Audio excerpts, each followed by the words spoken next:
Hey guys, welcome to my YouTube channel physics by Arun Yadav. तो नमस्कार सभी को। और दोस्तों, आज हम लोग इस वीडियो में यूपी ट्रिपल एससी की बात करेंगे।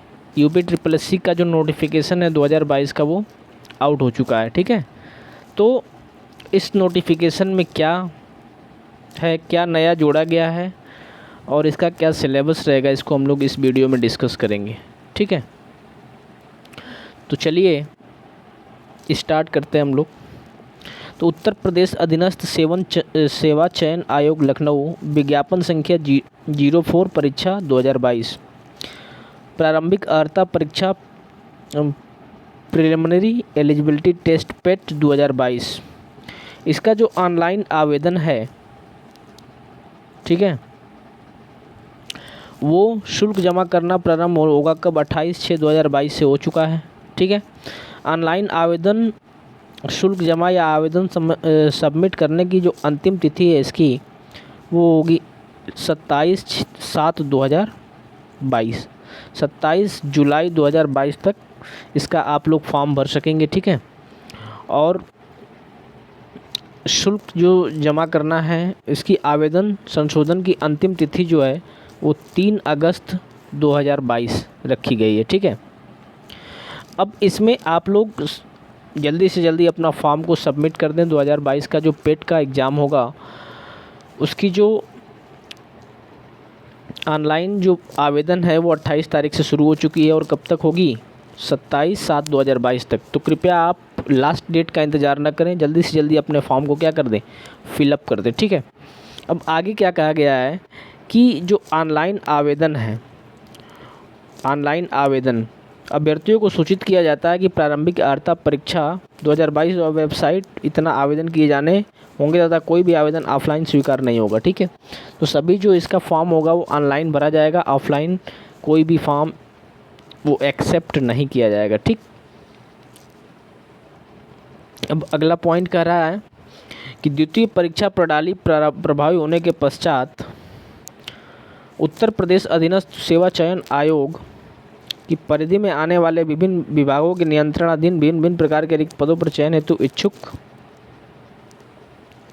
समस्त अभ्यर्थियों द्वारा प्रारंभिक अर्हता परीक्षा में प्रतिभाग किए जाना अनिवार्य है। मतलब इसमें अगर आपको कोई भी यूपी ट्रिपल एससी के थ्रू वैकेंसी आती है जिसमें मेंस का एग्ज़ाम होता है, तो आपको 100% पेट क्या होना चाहिए, पेट का परीक्षा में प्रतिभाग होना चाहिए, मतलब पार्टिसिपेट होना चाहिए। ठीक,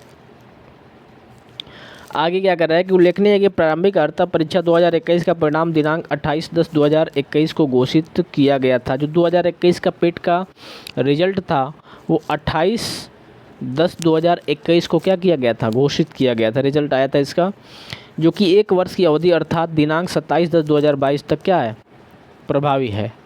1 साल इसकी क्या होगी, वैलिडिटी होगी। ठीक है ना, जो पेट आपने 2021 दिया है उसकी वैलिडिटी 1 ईयर होगी, और 1 साल इसकी जो वैलिडिटी होगी वो रिजल्ट के डेट से, जो जिस दिन रिजल्ट अनाउंस हुआ था उससे 1 साल के बाद तक इसकी वैलिडिटी होगी। ठीक है, और ये वैलिडिटी कब तक होगी? 27/10/2022 तक। ठीक है, अब आगे क्या कह रहा है? अतः आयोग द्वारा विभिन्न पदों के सापेक्ष चयन हेतु मुख्य परीक्षा का आयोजन जो विज्ञापन दिनांक 27/10/2022 तक निर्गत किए जाएंगे। जो 27/10/2022 तक जो भी आयोग के द्वारा जो मुख्य परीक्षा का आयोजन किया जाएगा, उन परीक्षाओं में प्रतिभाग हुए अभ्यर्थियों के साथ लिस्टिंग प्रारंभिक अर्हता परीक्षा 2021 के स्कोर के आधार पर की जाएगी।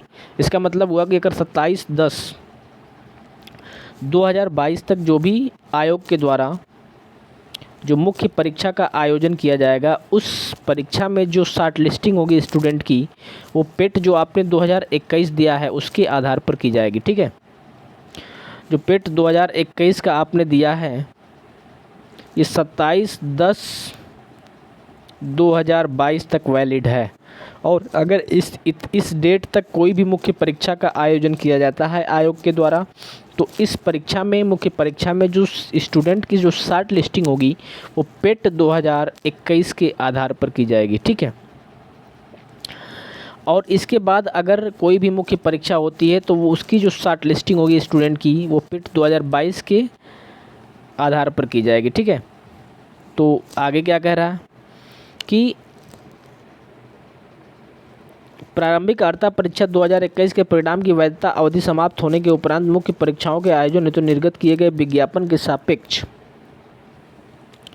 मुख्य परीक्षा हेतु अभ्यर्थियों की शॉर्ट लिस्टिंग प्रारंभिक अर्हता परीक्षा 2022 के स्कोर के आधार पर की जाएगी, ठीक है। तो 2022 के आधार पर की जाएगी, कब? 27/10/2022 के बाद, ठीक है। इससे पहले अगर कोई भी मुख्य परीक्षा होती है तो इसकी जो शॉर्ट लिस्टिंग होगी वो पेट के 2021 के आधार पर की जाएगी। और इसके बाद जो पेट 2022 होगा उसका जब रिज़ल्ट आ जाएगा तो उसके बाद जो भी मुख्य परीक्षा होगी आयोग के द्वारा उसकी जो शॉर्ट लिस्टिंग होगी वो 2022 के आधार पर की जाएगी, ठीक है। चलिए आगे बढ़ते हैं। अगला कह रहा है कि आयोग की परिधि के आने वाले पद, कौन कौन से पद आ सकते हैं आयोग में इस UPSSC के द्वारा? वो समूह ख के निम्न समूह ग के ऐसे समस्त सीधी भर्ती वाले संबंध में इनके द्वारा समूह ग के पदों पर भी लागू होंगे। ये जो पेट वाला होगा वो समूह ग में भी लागू होगा, ठीक है। तो ये सारी चीज़ें हैं। अब आगे ऑनलाइन आवेदन करने वाले अभ्यर्थियों के लिए आवश्यक सूचना क्या है, ठीक है। तो इस विज्ञापन के अंतर्गत आवेदन करने हेतु ऑनलाइन आवेदन पद्धति लागू है। अन्य किसी माध्यम के प्रेषित आवेदन स्वीकार नहीं किया जाएगा। अभ्यर्थी आयोग की वेबसाइट upsssc.gov.in के माध्यम से ऑनलाइन आवेदन कर सकेंगे। तो इसका मतलब यह होगा कि आपको ऑनलाइन ही सबमिट करना है फॉर्म, कोई भी ऑफलाइन या किसी दूसरे तरीके से मान्य नहीं होगा, ठीक है ना। इस फॉर्म को फिलअप करने के लिए आपको इस वेबसाइट पर जाना होगा upsssc.gov.in पर, और आपको अपने फॉर्म को क्या करना होगा? सबमिट करना होगा, ठीक है। चलिए अब आगे बढ़ते हैं। तो आवेदन भरने की प्रक्रिया क्या है कि इसमें कैंडिडेट रजिस्ट्रेशन करेंगे, फ़ोटो तथा हस्ताक्षर अपलोड करेंगे, फॉर्म के शेष विवरण को भरा जाए, फीस का भुगतान, ठीक है ना, फॉर्म का प्रिंट आउट लेना लास्ट में, ठीक है। तो ये सारी चीज़ें आपको देखना होगा, ठीक है। चलिए तो आगे बढ़ते हैं। लास्ट में हम लोग बने रहिएगा, लास्ट तक हम लोग इसके सिलेबस को डिस्कस करेंगे बहुत ही अच्छे से कि हम लोगों को कैसे पढ़ना है, क्या करना है और किस तरीके से क्या करनी है, तैयारी को शुरू करनी है पेट 2022 की। इस पेट में आपको ज़्यादा से ज़्यादा स्कोर करना है, इसके लिए आपको ज़्यादा से ज़्यादा मेहनत करनी होगी, ठीक है। और ज़्यादा अगर आपका स्कोर आएगा, परसेंटाइल ज़्यादा आएगा तो आपको कई सारे आयोग के द्वारा जो मुख्य परीक्षा आयोजित किए जाएंगे उसमें बैठने का चांस मिलेगा, ठीक है। तो इसमें फ़ोटो और हस्ताक्षर अपलोड, इसमें कोई बहुत बड़ी न्यूज़ नहीं है। तो आगे देखते हैं हम लोग, ठीक है। अब आपको आपका आवेदन शुल्क कितना होगा? तो श्रेणी अगर अनारक्षित हैं आप, सामान्य वर्ग से अब अगर आप आते हैं तो आवेदन शुल्क कितना है? 160 रुपया है। ऑनलाइन प्रक्रिया शुल्क 25 रुपया है। टोटल आपको 185 रुपया भरना होगा, ठीक है ना। अगर आप OBC से आते हैं, अन्य पिछड़ा आयोग से, तो भी आपको उतना ही फिलअप करना होगा, 185 रुपया ही देना होगा। अनुसूचित जाति के लिए जो फीस है वो ऑनलाइन आवेदन की 70 रुपया है। आवेदन शुल्क कितना है? 70 रुपया है। और ऑनलाइन प्रक्रिया का जो शुल्क है 25 रुपया, यानी 95 रुपया आपको पे करना होगा। अनुसूचित जनजाति के लिए भी 95 रुपया है। विकलांग अगर कोई भी हैंडीकैप्ड कैंडिडेट है तो उसको 25 रुपया ही दे होगा, ठीक है ना। इसके लिए आवेदन शुल्क कोई भी आवेदन शुल्क नहीं है, सिर्फ और सिर्फ केवल ऑनलाइन प्रक्रिया का शुल्क लगेगा 25 रुपया, ठीक है। तो ये चीज़ें आपको ध्यान में रखनी है। अब आगे बढ़ते हैं हम लोग। शैक्षिक अर्हता क्या होना चाहिए कि इसमें हाई स्कूल के समकक्ष अथवा उससे उच्च शैक्षिक अर्हता आधारित वाले अभ्यर्थियों को आवेदन कर सकते हैं, ठीक है ना। तो आपको मिनिमम क्वालिफ़िकेशन 10th पास होना चाहिए, तभी आप इस फॉर्म को क्या कर सकते हैं? भर सकते हैं। अब इसकी एज लिमिट क्या है? कितने उम्र वाले, कितने एज वाले कैंडिडेट इसको फिल कर सकते हैं इस फॉर्म को। तो इसकी जो आयु सीमा है वो मिनिमम एज, न्यूनतम आयु 18 वर्ष है, ठीक है, और अधिकतम आयु इसकी 40 वर्ष है, ठीक है ना। तो मिनिमम एज कितनी है 18 एंड मैक्सिमम एज जो है, मैक्सिमम एज वो कितनी है 40 ईयर्स। इसमें आपको जो भी आरक्षण है इंक्लूड है, इंक्लूड नहीं है इसमें, प्लस आपको इंक्लूड करना है। अगर ओबीसी हैं तो आप +3 इसमें ऐड कर लेंगे, अगर आप एससी और एसटी से आते हैं तो +5 ईयर आप इसमें ऐड कर लेंगे। जनरल के लिए कोई भी आरक्षण नहीं है, 40 ईयर्स ही उसके लिए है, ठीक है। तो चलिए आगे बढ़ते हैं इससे, ठीक। इसमें कुछ परीक्षा कार्यक्रम, तो अर्हता परीक्षा 2022 की लिखित परीक्षा का कार्यक्रम यथायथ वेबसाइट के माध्यम से पृथक सूचित किया जाएगा। तो इसके लिए परीक्षा का जो कार्यक्रम है वो वेबसाइट पे अपलोड किया जाएगा, ठीक है। और इसका जो स्कोर की जो वैधता होगी 2022 की वो कितनी होगी, 1 साल तक होगी। प्रारंभिक अर्हता परीक्षा में प्रतिभाग करने वाले अभ्यर्थियों का स्कोर परीक्षा परिणाम आयोग की वेबसाइट पर 1 वर्ष तक मान्य होगा, ठीक है ना। तो ये चीज़ें आपको ध्यान में रखनी है। चलिए तो आगे बढ़ते हैं। ये सारी चीज़ें हैं जो आप पढ़ सकते हैं इसको, ठीक है ना, स्क्रीनशॉट लेके इसको पढ़ सकते हैं, कोई बहुत इंपॉर्टेंट न्यूज़ नहीं है इसमें, ये भी वैसा ही है। आगे बढ़ते हैं। तो ये आपका जो है सिलेबस है, ठीक है। अब हम लोग सिलेबस की बात करते हैं, एक एक करके डिस्कस करते हैं सिलेबस, जो कि बहुत ही इम्पोर्टेंट है, ठीक है। तो चलिए, तो सबसे पहला जो सिलेबस होगा 2022 के लिए, वो अगर भारतीय इंडियन हिस्ट्री की बात करें, भारतीय इतिहास की बात करें, तो आपके जो पेपर में जो कितने नंबर के क्वेश्चन आएंगे, तो 5 नंबर के, 5 मार्क्स के क्वेश्चंस आएंगे, ठीक है। इसमें क्या क्या टॉपिक्स होंगे इंडियन हिस्ट्री में, भारतीय इतिहास में, इसमें कौन कौन सा टॉपिक होगा ये भी देख लेते हैं। तो इसमें होगा सिंधु घाटी सभ्यता होगा, वैदिक संस्कृति होगी, बौद्ध धर्म, गौतम बुद्ध जीवनी एवं शिक्षाएं होंगी, जैन धर्म, ठीक है ना, मौर्य वंश सम्राट अशोक, गुप्त वंश समुद्रगुप्त चंद्रगुप्त द्वितीय, हर्षवर्धन, राजपूत काल, सल्तनत काल, मुगल साम्राज्य, मराठा और ब्रिटिश राज्य का अभ्युदय एवं प्रथम स्वतंत्रता संग्राम, ब्रिटिश राज का सामाजिक आर्थिक प्रभाव। तो ये सारी चीज़ें हैं जो भारतीय इतिहास में आएंगी। अब भारतीय राष्ट्रीय आंदोलन, इंडियन नेशनल मूवमेंट, इसमें क्या है, स्वाधीनता आंदोलन के प्रारंभिक वर्ष, इससे 5 नंबर के क्वेश्चन आएंगे, ठीक है ना।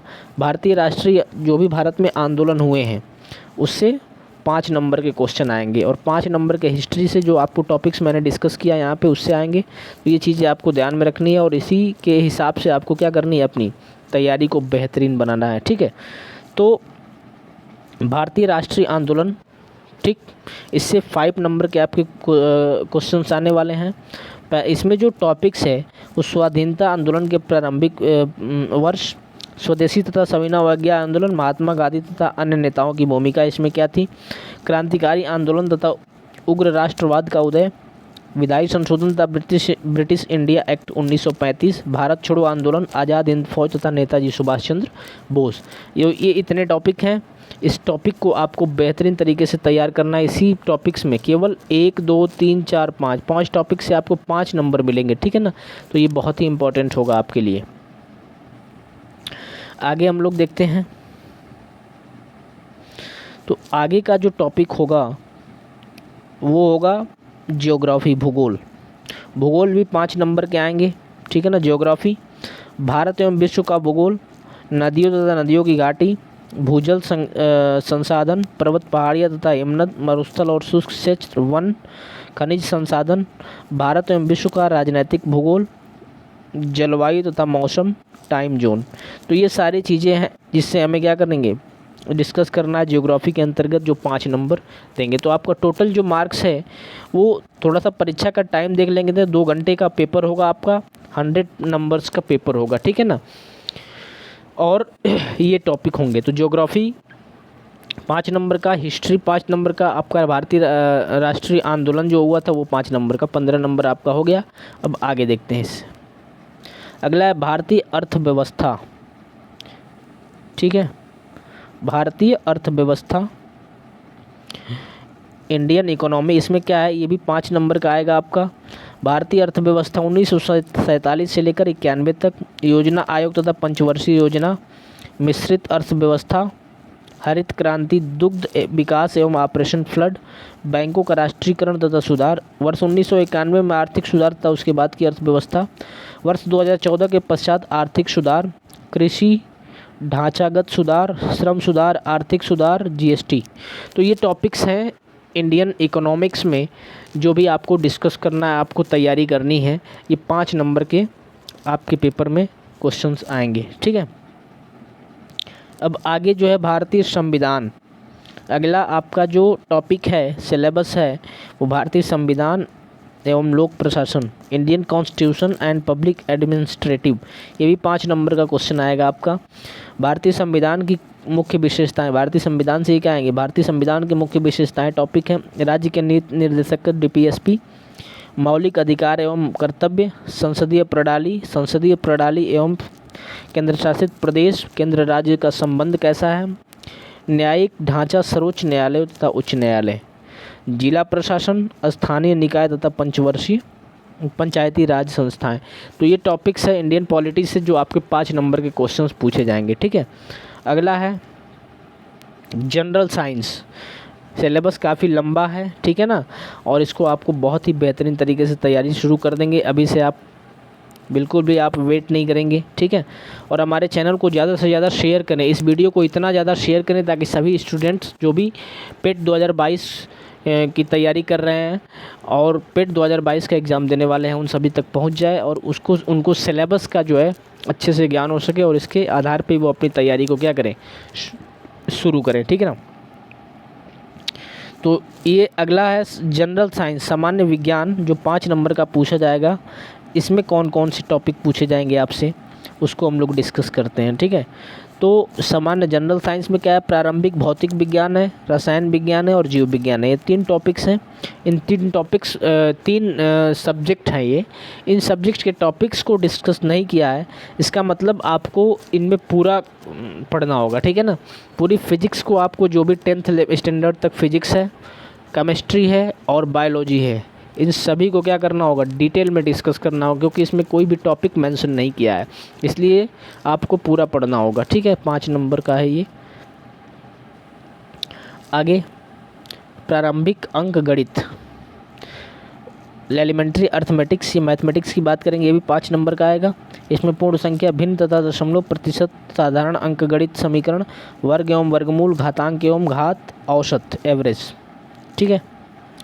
आगे है सामान्य हिंदी, तो मैथमेटिक्स में केवल इतना ही टॉपिक है, केवल इतना ही टॉपिक्स है और इसमें केवल अरिथमेटिक पूछी जाएगी, कोई भी एडवांस मैथ इसमें नहीं पूछी जाएगी, केवल 5 नंबर का मैथमेटिक्स आपसे पूछा जाएगा, ठीक है। आगे जनरल हिंदी, सामान्य हिंदी की बात करें तो ये भी 5 नंबर का आएगा आपका। संधि, विलोम शब्द, पर्यायवाची शब्द, वाक्यांशों के लिए एक शब्द, लिंग, समश्रुत भिन्नात्मक शब्द, मुहावरे, सामान्य शुद्धियाँ, लेखक और रचनाएं। तो ये टॉपिक्स हैं जो हिंदी में पूछे जाएंगे 5 नंबर के, ठीक है। अब जनरल इंग्लिश भी आएगी आपकी 5 नंबर की, इसमें क्या होंगे, अंग्रेजी व्याकरण होंगे, अपठित गद्यांश एवं आधारित प्रश्न होंगे। अगला है तर्क एवं तर्क शक्ति, लॉजिक रीजनिंग आएगी 5 नंबर की आपकी। बृहत एवं लघु, क्रम एवं रैंकिंग, संबंध समूह के भिन्न को अलग करना, कैलेंडर एवं घड़ी, कारण और प्रभाव, कोडिंग डिकोडिंग, निगमनात्मक तर्क तक कथन, विश्लेषण एवं निर्णय, ये होगा, ठीक है ना। करंट अफेयर्स आपके 10 नंबर के क्वेश्चन आएंगे जो कि बहुत ही इंपॉर्टेंट है करंट अफेयर्स। तो भारतीय एवं वैश्विक, भारत, इंडिया और वर्ल्ड दोनों के करंट अफेयर्स इसमें पूछे जाएंगे 10 नंबर के, जो बहुत ही इंपॉर्टेंट रोल प्ले करने वाले हैं आपके इस पेट के एग्ज़ाम में। तो करंट अफेयर्स बहुत इंपॉर्टेंट है, इसको आप बिल्कुल भी नज़रअंदाज नहीं कर सकते हैं, क्योंकि 100 नंबर के पेपर में 10 नंबर का यहीं से पूछा जाएगा। और जनरल अवेयरनेस जो होगा 10 नंबर का, वो पूछा जाएगा, जिसको हम लोग स्टैटिक जीके बोलते हैं, ठीक है ना। तो स्टैटिक जीके 10 नंबर का पूछा जाएगा आपसे। भारत के पड़ोसी देश, राजधानी एवं मुद्रा, भारत के राज्य तथा केंद्र शासित प्रदेश, भारतीय संसद, राज्यसभा, लोकसभा, विधानसभा, राष्ट्रीय एवं अंतर्राष्ट्रीय दिवस, विश्व संगठन एवं उनके मुख्यालय, भारतीय पर्यटन स्थल, भारत की कला एवं संस्कृति, भारत एवं विश्व के खेल, भारतीय अनुसंधान संगठन, प्रसिद्ध पुस्तकें और लेखक और पुरस्कार एवं विजेता। तो ये टॉपिक्स हैं जो स्टैटिक जीके में आते हैं, आपको डिस्कस करना। ये 10 नंबर के आएंगे, तो 20 नंबर तो यहीं से होंगे। स्टैटिक जीके अगर आप करंट अफेयर्स की तैयारी कर लेते हैं तो 100 में से 20 नंबर आपको यहीं से मिल जाएंगे। बाकी 80 नंबर में आपको सब जो भी टॉपिक्स हैं उसको हमने बताया, ठीक है। तो आई होप आपको बहुत अच्छे से समझ में आया होगा और आप इस वीडियो को ज़्यादा से ज़्यादा शेयर करेंगे ताकि ज़्यादा से ज़्यादा स्टूडेंट्स तक पहुंच सके।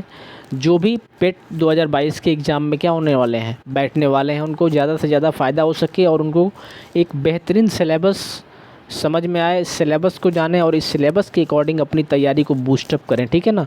तो आपको बहुत ही मेहनत करनी होगी क्योंकि इसमें बहुत ज़्यादा से ज़्यादा आप जितना नंबर आप ला पाएंगे उतना आपके लिए बेनिफिट होगा, जो कि क्योंकि इसी के आधार पर आगे कोई भी आपकी UPSSC के द्वारा कोई भी अगर मेंस या मुख्य परीक्षा का आयोजन किया जाता है तो इसी के आधार पर किया जाएगा। अगर इसमें आपका नंबर अच्छे होंगे, परसेंटाइल अच्छे होंगे, तो ही आप मेंस में या मुख्य परीक्षा में बैठ पाएंगे, ठीक है। तो आई होप आपको अच्छे से समझ में आया होगा। तो प्लीज़ हमारे वीडियो को ज़्यादा से ज़्यादा शेयर और सब्सक्राइब करें, ठीक है ना।